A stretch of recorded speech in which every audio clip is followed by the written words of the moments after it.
When this figure was revealed, I saw someone on Facebook comment, "Why we get another Iron Man? People are sick of getting Iron Man." And I responded with, "This is Tony Stark's very last armor in the MCU. It would be a crime if we did not get a figure of it." My response got more upvotes. That is correct. This is the Iron Man Mark 85 from Avengers Endgame. This is Tony Stark's very last armor. And what can I say, man? This Marvel Legends figure is pretty great. It's not bad. It's not the best. It's not perfect. I still kind of prefer the Mark 42-43 mold just because that's just kind of my go-to. I just really like that mold. But still, it's a really great figure. Definitely better than the Mark 50. The colors are better. The paint is better. The sculpt is better. It's not like you see it and you're like, it's a little off. No, it looks like the 85 from the movie. It looks really good. That's because they waited a little bit until the movie had already come out for them to say, hey, let's make the figure a little afterwards so we don't have to base it off of concept art, unlike other figures they released a little earlier. Anyways, this guy's great. He comes with a lot of stuff. He comes with 4 little blast effects here. He already has one in the hand, but he has 4 of these. I love these things. I don't know how many I have now. I think I've gotten every Iron Man figure released with them. They can also separate there, so you can have the little blast, and you can just have the separate beam, so that's nice. You have 4 because you can plug 2 into the hands and 2 into the feet, so you can have them fully flying, and I really appreciate that. I appreciate that you get all 4. Me personally, I'm not going to display them like this. I only display my Mark 7 with 4 of them, and it's nice. It's nice they included it. But I probably would have preferred a Tony Stark head, even though we know we're getting a battle-damaged version with the Infinity Stones on his hand. We're going to get that separate. It's going to come out separate. Speaking of the Infinity Stones, I don't really talk about the Build-A-Figure parts. He comes with the Build-A-Figure Thor arm and the interchangeable hand. I don't really care about that. But this is an optional piece for your Hulk, your Endgame Hulk. I don't have that figure. I'm never going to get that figure. But I love that he came with this because I can at least have this on my Iron Man shelf, dead in the center, as Iron Man's Nano Gauntlet. And it's really cool. You do have a wrist articulation right there for the Hulk once you plug it in, and this just will slide over the arm. No, you cannot put this on the Iron Man. I would not recommend it. It will look very goofy and dumb. It does kind of sit well on its own. If you have these little pieces right there kind of inside, even though when you have it on Hulk, it's going to be like that. Most likely, you're going to want those on the outside. But still, I really like it. It's a nice little accessory. I was kind of wondering, why does he come with this and not, a hand to just have the stones on him himself? But the thing is, if he would have a hand where he would be snapping, which they need to make that figure, it's not going to happen. You would want all the energy effects and the damage going down the arm and onto the chest and even onto the neck a bit. You want a completely different figure.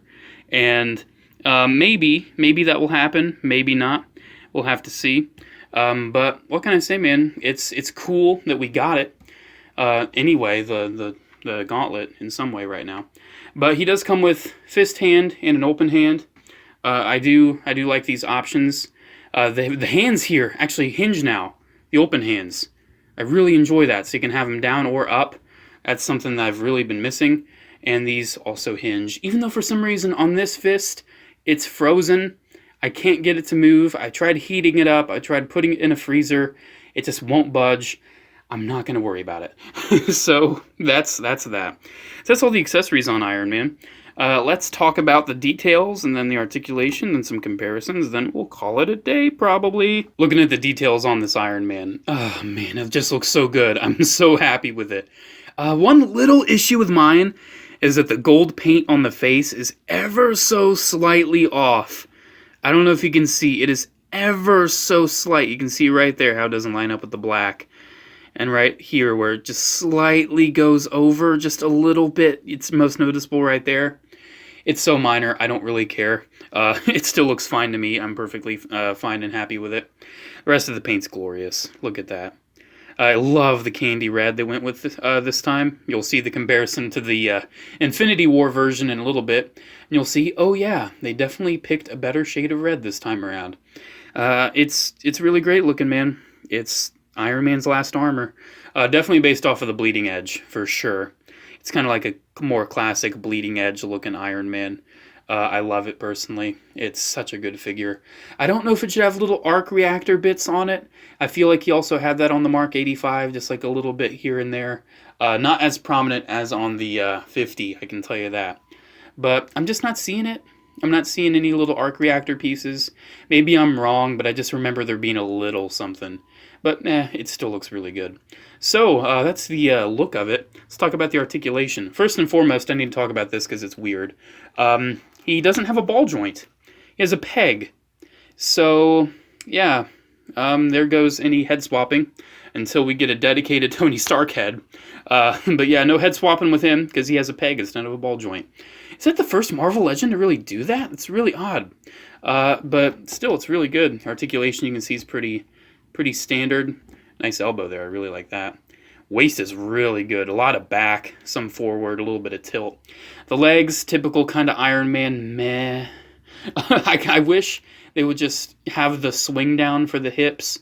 Legs go really far out, though. For an Iron Man, that's impressive. Thigh swivel, double jointed elbows, which actually, called them elbows, didn't I? Double jointed knees, which actually go pretty decently far. And then the ankles can move down. They can move up, and you have a good pivot. I don't know. I always like testing him with all the Iron Mans. Can you get him in a ground pound? Maybe. I don't know. I'm going to say no. I'm going to say he just has the same kind of limited leg articulation where you're just not going to get him in a ground pound. Nah, especially since he doesn't have a ball joint. It's just not going to happen. You're not going to get him in the superhero landing. Oh, well, not too much of a loss. You're not going to want to display him with that anyway. Probably just going to want to display him standing there heroically. I wish he came with that shield he had when Hulk snapped his fingers. I wish he came with that instead of the 4 blasts that we probably already have tons of. You know what? It's fine. We'll probably get that in a variant or something. Anyways, comparisons. Let's talk about comparisons. Here it is with the Mark 50. I like the Mark 50, but it looks so bad next to the 85. The Mark 50 is definitely one of my least favorite armor designs from the movies. It looks so alien and weird, and it just looks so different. And of course, this is a light up version, so it's a little bulkier in the chest too. But still, look at the reds. You can really see the differences of the reds. This looks like a toy, and this looks like Iron Man. I mean, take your pick. They did release the different version of the 50 with the Iron Spider with the nice candy red like this. Don't have that yet. Don't know when I'll get that, but, I already have 2 other Mark 50s. I'm not too worried about it.